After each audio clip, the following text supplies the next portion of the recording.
May magbabalik na bida ng kalsada. Siyempre, Tatak Pinoy. Panoorin natin to.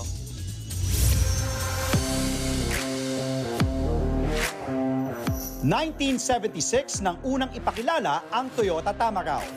Mula noon, kasama na ito sa pag-arangkada ng mga Pinoy sa kalsada. Ang classic na auto na ito, hindi lang pang personal na biyahe, kundi kasangga rin ng mga Pilipino pati sa kanilang mga negosyo. Kaya naman sa inaabangang comeback, sinisigurado nitong kapartner ito ng mga Pilipino mas malakas, mas matibay, at mas abot kaya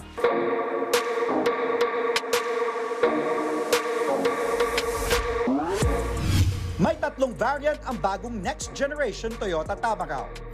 Ang utility van, drop side van, at aluminum cargo van. Lahat ito pwedeng mag-transform mula food truck, ambulansya, maski camper van.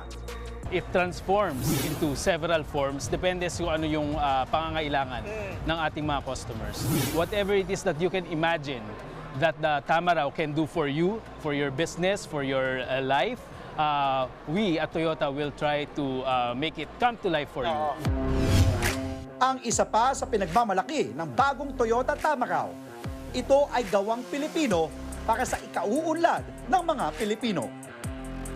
Proud kami sa Toyota Motor Philippines na ang next generation Toyota Tamaraw ay ginagawa sa ating planta sa Santa Rosa, Laguna. So ito ay isang display ng skills talaga ng local manufacturing natin na kayang-kaya natin gumawa ng sasakyan na world class na hindi lang siya magiging tulay bilang transportation, but it also enables people to improve their livelihoods and contribute to the community and to the country.